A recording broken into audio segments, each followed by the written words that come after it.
Welcome to the Neurogenesis Show. I'm Josh. And I'm Nick.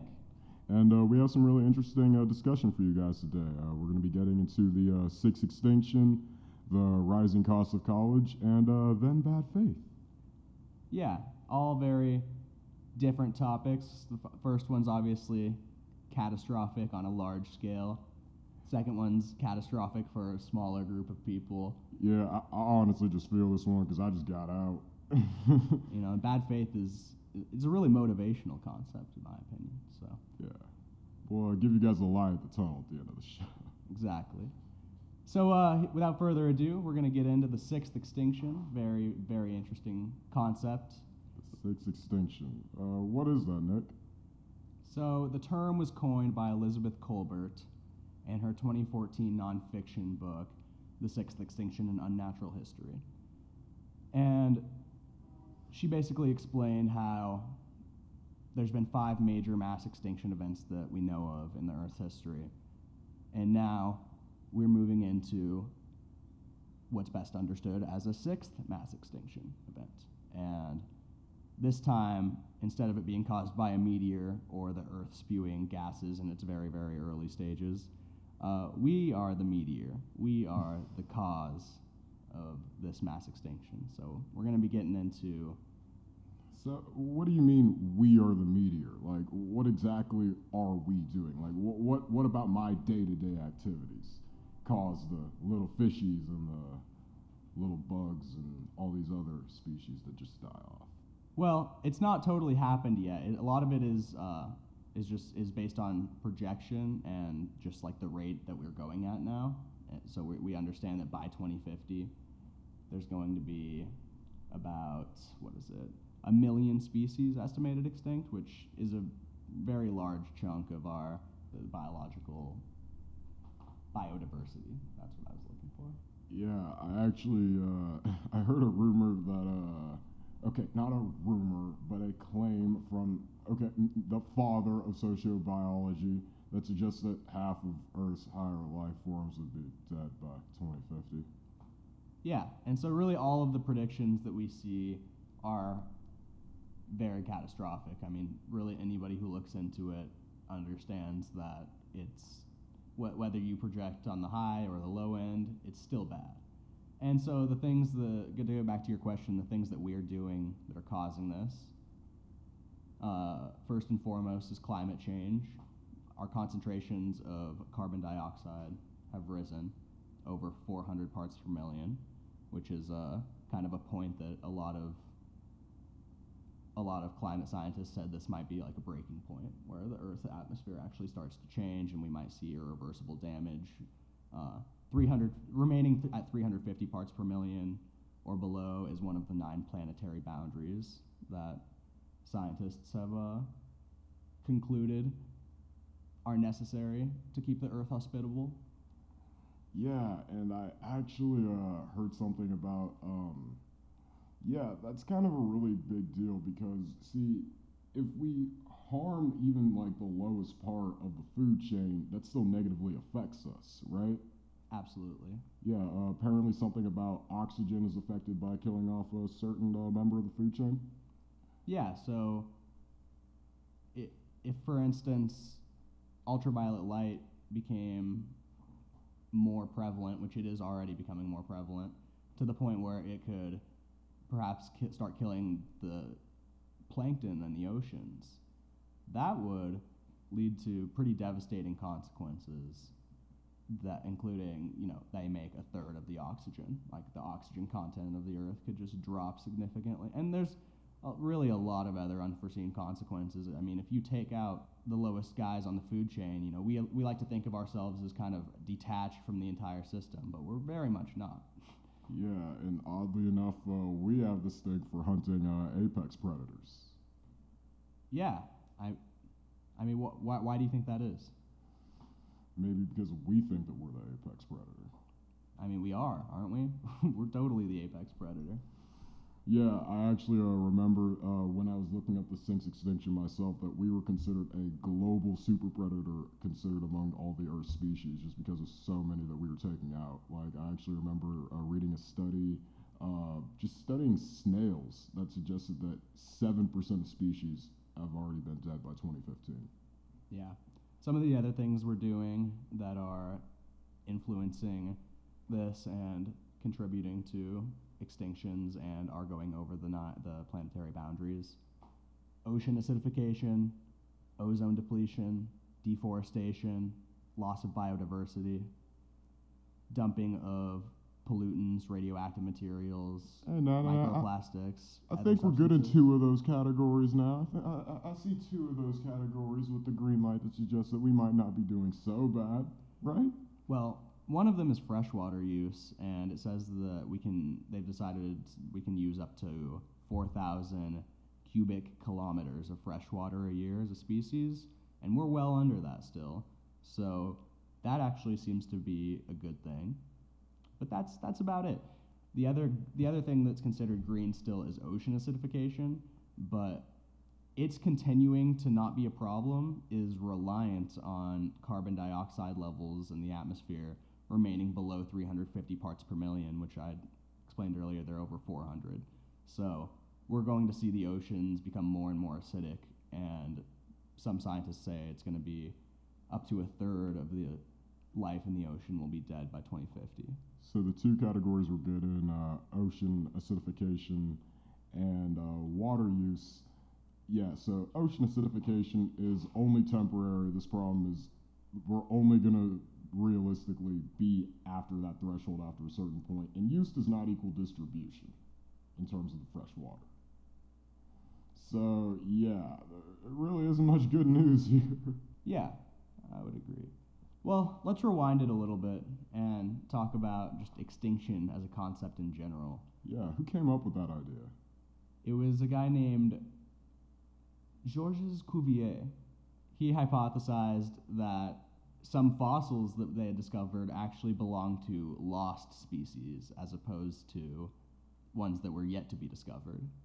And that was in the 1790s, so only, 230 years ago. We actually understood that extinctions could happen to a species. So basically, it took us thousands and thousands of years of human development for one guy to sit there and realize, so could we kill all of these guys by any chance? Yeah, but only, a few handfuls of generations to completely ruin the ecosystem from which we emerged and threaten all of the life on the planet, including ourselves. Jeez. Yeah, it's pretty interesting. Are there any potential, I don't know, solutions to the problem?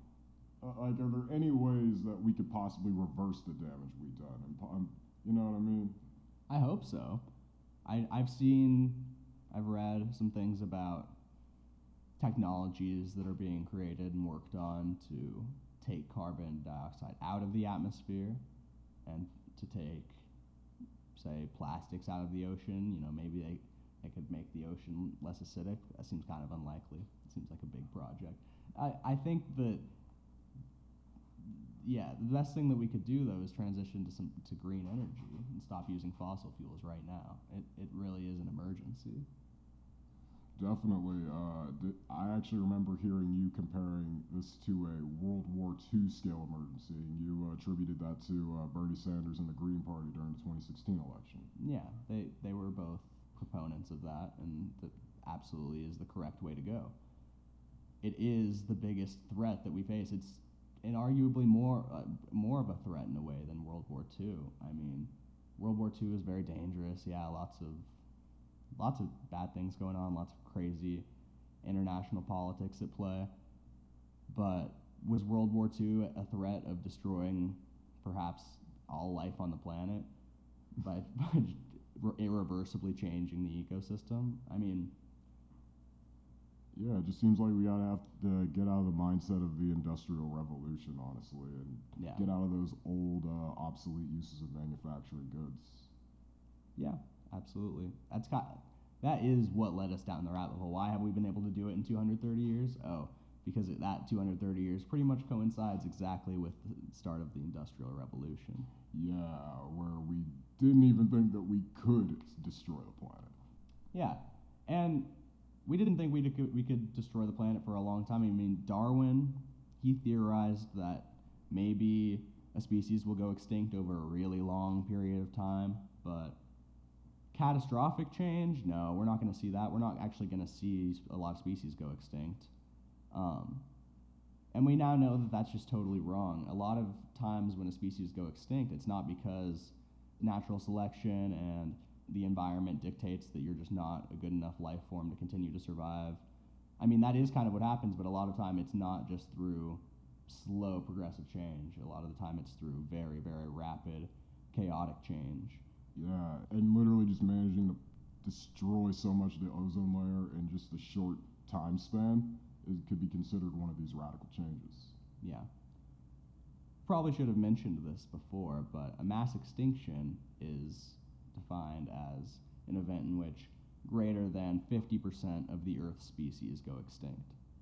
So there have been 5 of them before. Most of them have different causes, but it's very interesting. The Permian mass extinction, also known as the Great Dying, wiped out 96% of the species on the Earth at the time. So what are we, the Great Killing?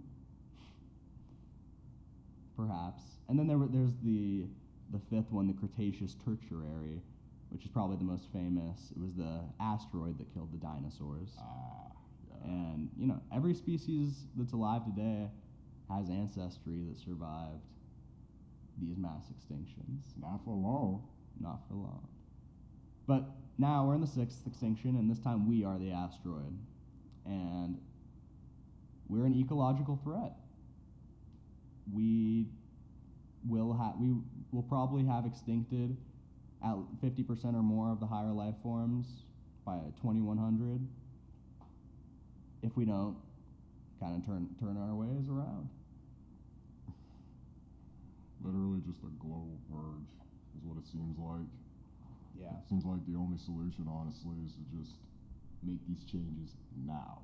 Because, I've already been told that it's too late to reverse the effects of climate change. Yeah. That's a ridiculous way to think. What are we going to do? Give up? Yeah. It's too late. Like, why don't we just start working today? Why don't we take some action? I honestly think that there's such a defeatist attitude. You can't do this. You can't do that. We need to heal the planet. We need to do things. We can't just kind of sit around and hope the politicians and for all the major countries decide to go against the people who are probably funding them and want this to continue. No, we need to take a stand about this.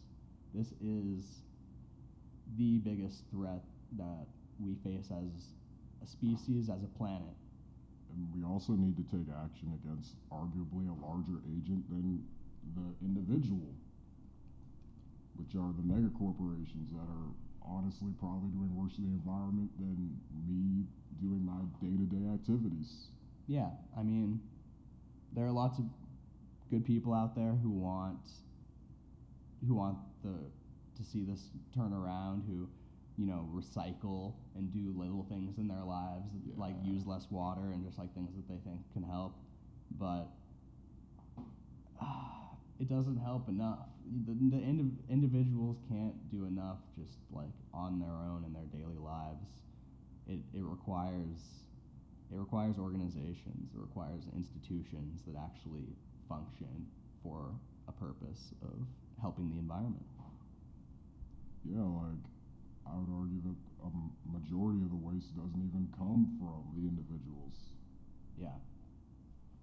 So going back to what I was saying a little bit earlier, a lot of people think that in a way, somehow, because we have air conditioning and, the ability to impact our environment in these ways, that humans, we're relatively unaffected by this, but we're really not. And, so many people have this conception. It's sad that the polar bears are dying and my favorite zoo animals are dying. That's but not how what does this affect me, is the question a lot of people ask, too. Yeah. And it's not about your favorite zoo animal. It's not about the polar bear, as much as I love the polar bear, and I do. It's about irreparable damage to every ecosystem on Earth. And the fact that we do not fully understand the consequences of what we're facing. What do you mean? We have scientists. We haven't figured that out yet? That they're continually working on it. They're continually getting new estimates.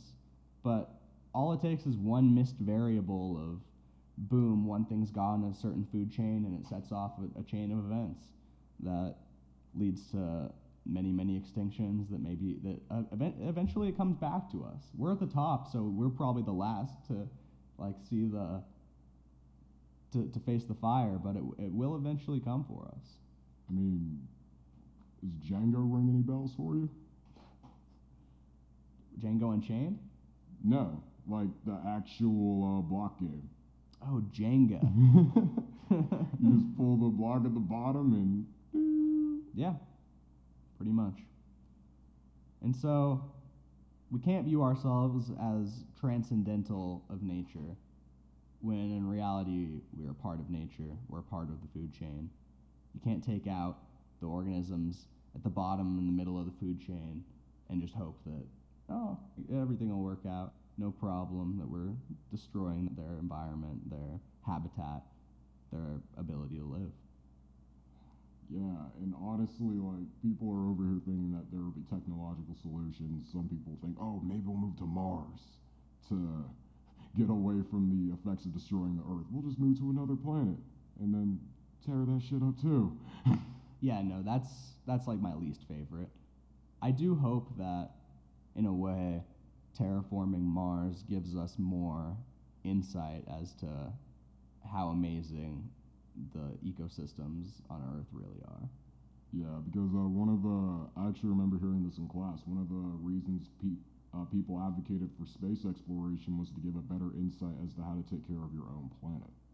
Yeah, that's really interesting. I mean, it really is going to take a lot to try to make Mars a livable territory.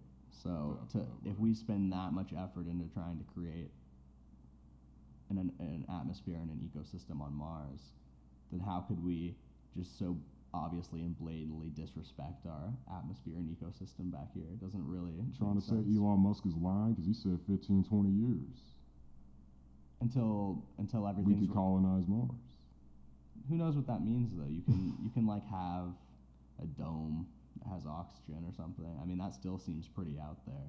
Yeah, realistically speaking, I would only expect that for, at most, 100 people to be able to live on Mars. Yeah. But a couple shouts out here before we move on to the next topic. Shouts out to the amphibians out there, dying out at 45,000 times the natural extinction rate. Keep on hustling, amphibians. They've been able to survive lots of previous mass extinctions, but this time with just toxins in the environment and complete habitat loss and climate change, there's nowhere for them to go. So playing leapfrog in the depths of hell. Yep. So shouts out to the frogs. That's a really sad one. And then also, I don't really like insects when they're like messing with me, but they do kind of play an important role in the environment. And 45% of the insects that we know about are already gone.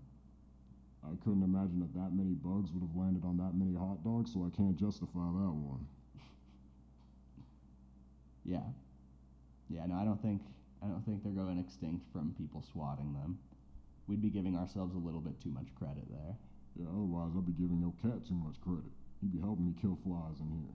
It's true. He does kill flies. All right. So, our next topic is the rising costs of college. More specifically, books. Yeah. So, yeah, we're going to start with books, and this is just really crazy to me. The average student will spend more than $1,000 on textbooks, somewhere between $1,200 and $1,300 on all of the equipment they need to go to school, notebooks, binders, pens, paper, all of that stuff. If you're a humanities kid and you're paying over $1,000 a year in books, please contact me. I have advice. Yeah. Thanks. It's really the STEM people that get the most screwed because you have to buy the access code for the homework, and therefore you have to buy a new copy Even if of you the take book. a foreign language class. Yeah, that's true. They do that in foreign language too. That McGraw-Hill model. But you can get the book for free, but it's still going to cost you to do your homework. So, this is a crazy. I'm not even going to give all the numbers right now, but it's just insane how much this has really inflated just in the past few decades. Even if you adjust it to the rate of inflation, which is relatively high, books still cost over 250% more today than they did in the late 70s. Oh my goodness, 250% more? Of your spending power. So it's really like 800% more, but when you adjust it to inflation, it's like 2.5 times more of your spending power. So you're basically working 2.5 times more at your job to pay for the same thing, the books. Yeah, and that's not even considering tuition. We'll get to that one a little later. Yeah. And so, there's no doubt that today, if you're a college kid, you're getting screwed. You're spending an insane amount even just to do inflation.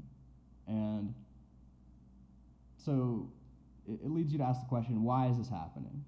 And the main reason is because greed? Yeah, well, yeah, but like everyone's trying to get money out here, so it's not just greed. Because if it were, well, I don't know. You could break everything down to greed. That's not fair. Maybe the books are getting better, Nick. Maybe we're just getting higher quality education. No. Especially with like a lot. You can like go online and just read about how the exact same book now costs like 1,000% more, like, or more, like. Still paying $25 for books charged 500 years ago. Philosophy grad. That's what. True. Yeah, and so you got 5 publishers who have a lockdown. They control the market, and they don't really have to worry about competition too much. And students are a captive market, and captive markets don't really have anywhere to go when the price rise. Yeah, because more and more students are going to want to go to college, and what are you going to do? Not give them books? That many kids are just going to go without books? Fun fact, what else is a very inflated cost of a captive market? Healthcare. Ooh, yeah. Isn't that like the largest cause of bankruptcy in the United States today? Yeah, that is medical bills. Yeah, apparently the things you need are the only things that have exponentially increased in value over the last couple of decades. Not necessarily things you want, but the things you need. Yeah. It's relative to your spending power anyway. And so who's getting rich off textbooks, you may ask? Who is getting all this money? Because there's a lot in it. The author, right? The author might make a little bit of money. They're getting 12 cents on every dollar. That's not that much, though. Who's getting the others? Well, 77 cents on the dollar goes to the publisher. And the rest probably goes to your local bookstore. How much? How much goes to the publisher? Yeah, how much goes to the publisher? 77 cents on the dollar. But don't worry, they only make 18 cents of profit. Oh, really? Okay. Who reported that number? They did? Yeah, I'm sure. So, not taking into account their own bonuses. But, yeah. Yo, those are company expenses, Mm-hmm. In the age of the internet, people think, oh, it should be easier to have access to information. And in a lot of ways it is. A lot of information, a lot of different sources and art and whatnot, it's all available on the internet now more so than it used to be. It used to be you had to go to libraries, you had to do lots of things But today, kind of everything's online. And so you'd think that textbooks would kind of have moved in this direction too. But in a lot of ways, textbooks companies are actually going backwards. Some people are calling for them to go open source. They're going as closed source as possible. You can't even take your class because you have to buy this book, which gives you an online access code to do your homework. And if you don't buy the book, then you're screwed. And there's no way around it. You can't buy a used code. It really is the most brutal model ever to run a business on. I think it's terrible. I think that open source textbooks need to come out and start winning. Yeah, I agree. But honestly, we have to do something about the increasing cost of college in general, though. With the new student loan plan, it might increase the probability of the burden being shifted to private lenders, who are not only more picky, but they also have these little things called higher interest rates. Yeah, so we'll move on from focusing on books, even though it is $1,200 a year that a student probably doesn't have. It's probably coming right out of loans. It is a big deal, but we're going to move on to what's even the bigger deal, which is just the cost of tuition in general. Yeah. How much did you say it increased since the 1970s? It's increased since the late 1970s 1,120%. Yeah, I actually read a statistic that suggested that you could literally pay off a year's worth of tuition with only 14 weeks of full-time work in the 1970s. Yeah. Now you have to do the entire year. Yeah, so it used to be 14 weeks of minimum wage work could buy tuition. It didn't. It's kind of that doesn't include boarding and whatnot, but it would pay your tuition. Oh, housing went up too. Oh, I know. But it's crazy. It's 52 weeks versus 14 weeks of work. That's not even comparable. Not even. So that's something I often notice I'm talking about with my parents is that, and that's something that I've always felt just growing up and having, minimum wage jobs, $10 an hour jobs, is just that, like, I don't feel like I'm even getting much out of it. Like, I can barely pay for my food and gas to get to work and back. Oh, that reminds me of my first job I had at when I was 19. Yeah, I couldn't even afford gas to go to work for like the first 3 weeks. Yeah, so it just you have so much less spending power. It's like almost impossible. I mean, that's the biggest determination of whether or not someone's going to go to college, is whether or not they have the funds, whether or not they're going to be able to pay for it, or whether you always have the option to go way deep into debt, but is that really the way that it should be set up? You have to take such a gamble on yourself that if you can't make back like 30 grand, that you have to go in the hole, like that you're just screwed. You can't go bankrupt. I mean, it's just stupid. The immediate effect of this issue, like, everybody can feel it, because guess how much the annual median wage has risen in the last 16 years? How much? $1,000. Is that right? Yeah. Yeah, no, here it is. It's from, it's in the last 20 years, or like 21 years.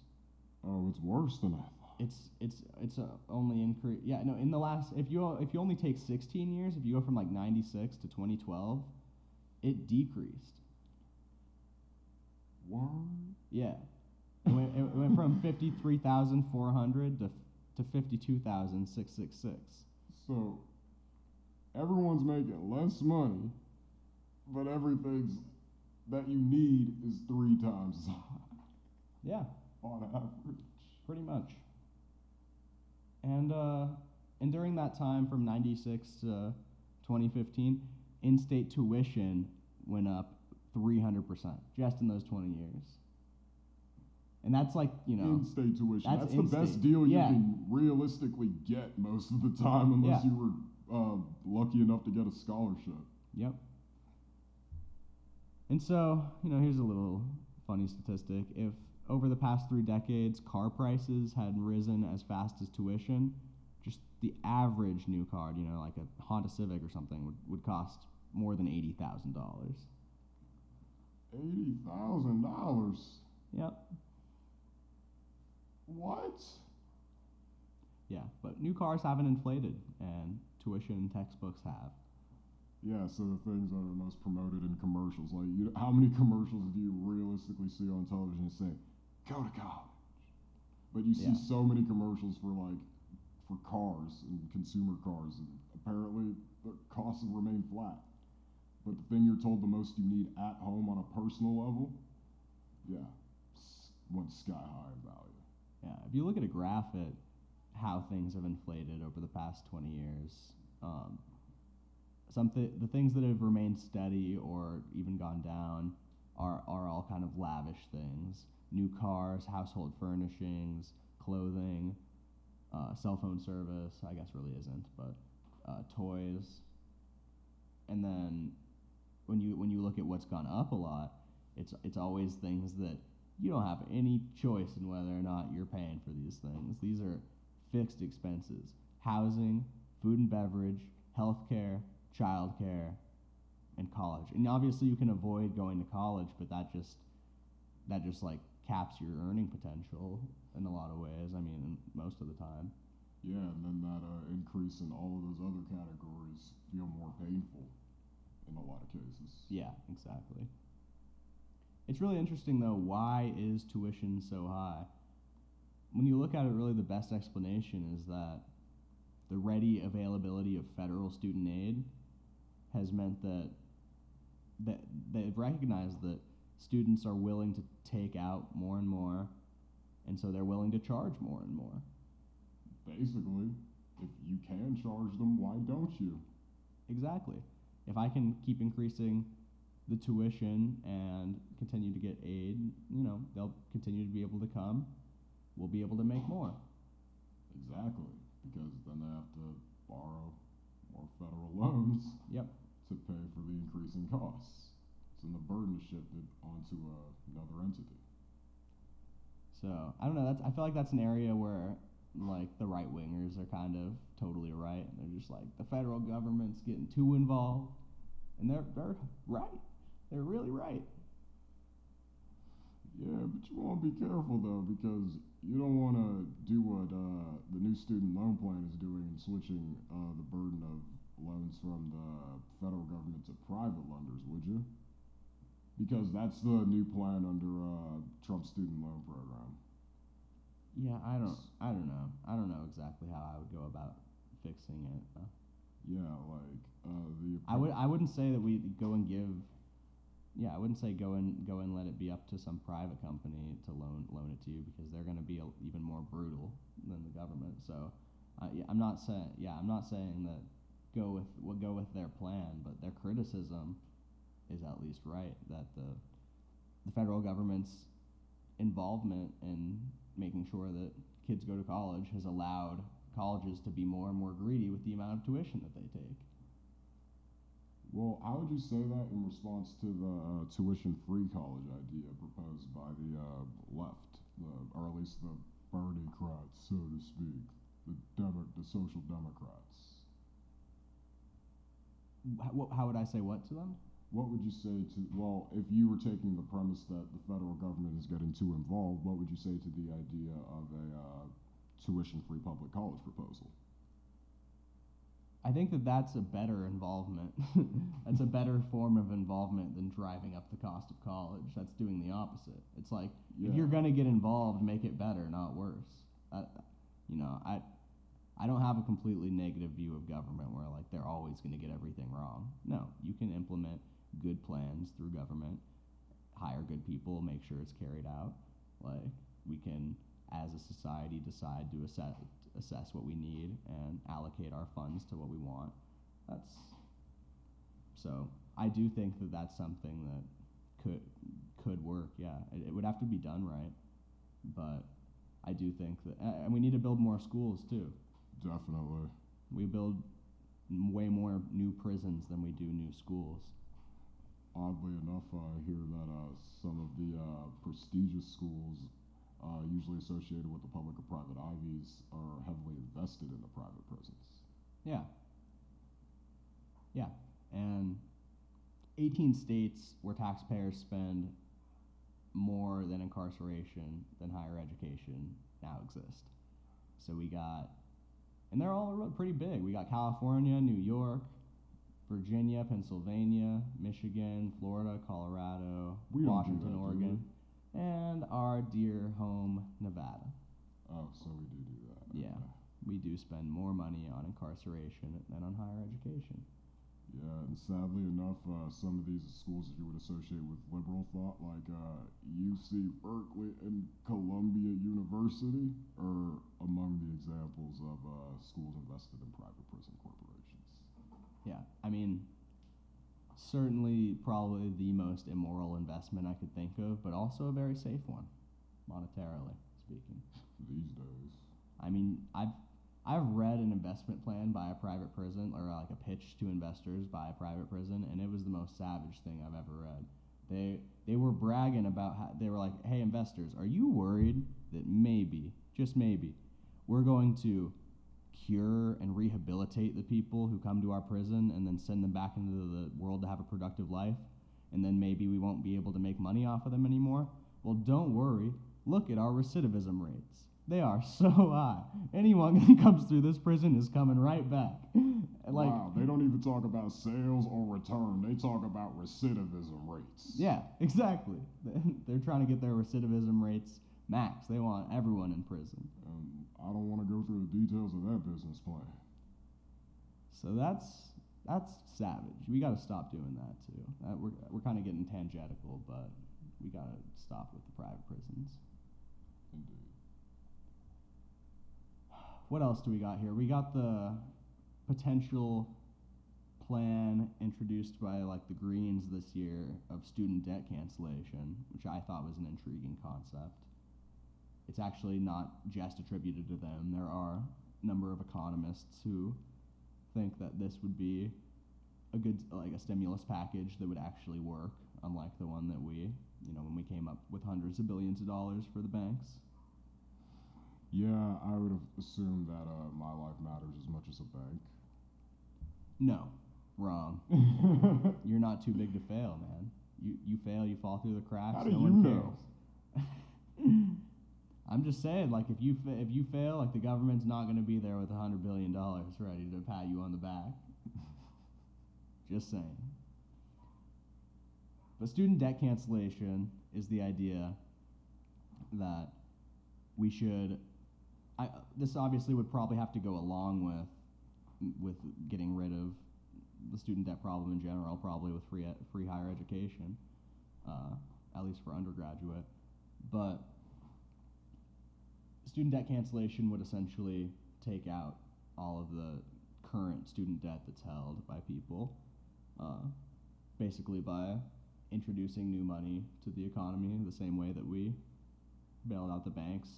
We would just be introducing the new money in a form of bailing out an entire generation of people now who are coming into the workforce and just are saddled with an enormous amount of debt and unable to really do what they wish they could be doing. Yeah, 'cause, I mean, realistically, yeah, that's over $1 trillion, but at the same time, that means that there's going to be more money for people to spend on things, which means more tax revenue for the government. So from an economic standpoint, you can make an argument that it might not be so bad. Yeah. So that's something that I would support. I mean, it would have to be a well-done plan, but I do think it's obviously a better use of our funds than giving to the big banks or giving to mega corporations and corporate welfare. I mean, people complain about normal people on welfare. We spend so much money on corporate welfare. We just give ExxonMobil and Boeing and some of the richest companies in the world more billions of dollars of taxpayer monies, the money that they raise from taking your income tax and your sales, like subsidies. Yeah. Can't Yep. get enough. Well, anything else you want to say on this topic? I mean, as much I would love student debt cancellation as a person currently in student debt, student loan debt. Yeah. And honestly, I'm a bit concerned about the new student loan program proposed by President Trump, because I'm honestly just worried about the shift of burden, because it's not like people are going to stop going to college overnight. No. But who knows? Maybe there's a light at the end of the tunnel. Yeah, speaking about a light at the end of the tunnel, this has been a pretty depressing episode. You ready to get into our third topic? Yeah. All right. Let's talk about bad faith. Let's. Tell me what it is. Well, bad faith was this idea coined by Jean Paul Sartre in 1946 in his book Being in Nothingness. And bad faith is basically where you get so caught up in this preconceived idea as to who you are supposed to be that inhibits your free will. Interesting. So, could you give me like an example though? Yeah, let's do a really casual one. Say we're at a bar, and I want a mixed drink, but I'm hanging out A with mixed drink, man? Exactly. You already know where I'm going. You and probably the hyper macho crowd that you're with are probably gonna make jokes about ordering me tampons, and I'm over here just like, man, I just want a mixed drink. Stop making fun of me. Do I give in to what a man is supposed to be, or do I do what Josh wants? And me, honestly, I would argue that that's less masculine to just take the shot of whiskey and just give into what you're saying. But if I do that, I would be acting in bad faith, because I did what a man's supposed to do. Not over here sipping margaritas. I'm a man.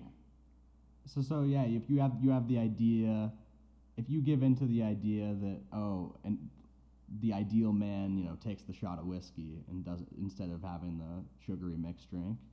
Hey, who said I got that much sugar, man? Okay, point aside.